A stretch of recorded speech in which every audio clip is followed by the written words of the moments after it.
Hello everyone, তো দেখো আজকে আমার মা জলপাইয়ের আচার করবে নাকি।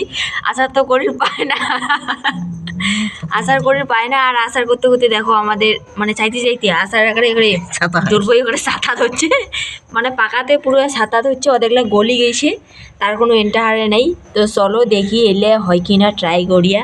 চলো তাহলে আঁকার পর চলো। তো গাইস, তো দেখো এখন আমি এগুলোকে গরম জল দিয়ে ধুচ্ছি, কারণ এগুলো তো অলরেডি পচে মানে গলে গেছে। কি বলবো আর, নাহলে এগুলোকে আমি ডিজাইন করে কাটতাম আচারের জন্য। কি আর, গলে গেছে, কোনো উপায় নেই। চলো এগুলোকে ধুয়ে একটু শুকিয়ে নেব, জল থাকলে কি আর আচার হবে না। ঠিক আছে চলো।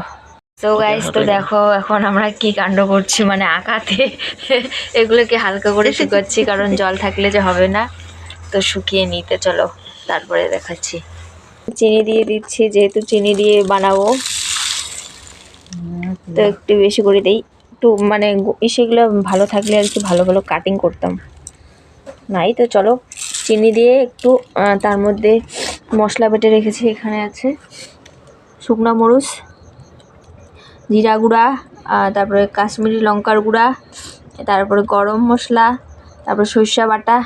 তার মধ্যে দিয়ে দেবো এখন লঙ্কা আর সর্ষা, লঙ্কা আর সর্ষা দিয়ে দেবো, দিয়ে একটু ভালো করে মিক্স করে নেব। তো চলো মিক্স করে নিই আগে। তো গাইস, তো দেখো আমি ফাইনালি দিয়ে দিলাম। দিয়ে দেওয়ার পর ওটা পরে একটু নাড়াচাড়া করে নেবো, যাতে কিছুটা গলে, চিনিটা গলে আর কি। তো চলো চিনিটা আগে করি।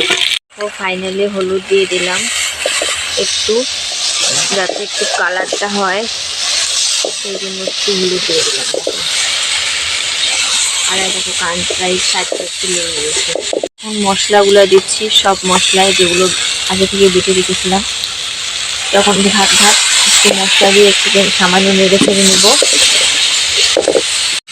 তার মধ্যে হালকা স্বাদ অনুযায়ী লবণ দিচ্ছি, দিয়ে তার মতো আরেকটু দাও, আরেকটু দাও লবণ দিয়ে, যার মধ্যে যেহেতু এটা টক ঝাল মিষ্টি আর কি, জলপাই আচার, সে মানে যে যার মতো আর কি নুনটা দিয়ে দিবা। তো গাইস দেখো সমস্ত মশলা সমস্ত দেওয়ার কিছু দেখো কীরকম হচ্ছে, একদম মাখা মাখা টাইপের, জিভে জল আসার মতো। আহা সুন্দর। সো গাইস দেখো এখন গরম গরম নামালাম, আর এই দেখো কালারটা কত সুন্দর এসেছে। এই দেখো কত সুন্দর কালার। আর এই দেখো আমার মা খাবে নাকি, এইদিকে চাকার জন্য নিয়েছে, আর এইদিকে আমি। মানে কেউ যদি নিতে চাও, মানে অল্প মশলাতে আর কি, ঘরোয়া পদ্ধতিতে এভাবেই হয়ে যায়। দেখো কত সুন্দর এসেছে কালারটা, আর খেতেও দারুণ। কেমন হয়েছে মা? হ্যাঁ কেমন হয়েছে? হ্যাঁ পাম্পার হয়েছে না? তো দেখো, তো চলো তোমরা দেখো, আমরা তখন খাই। চলো টাটা, দেখা হচ্ছে নেক্সট ভিডিওতে। টাটা।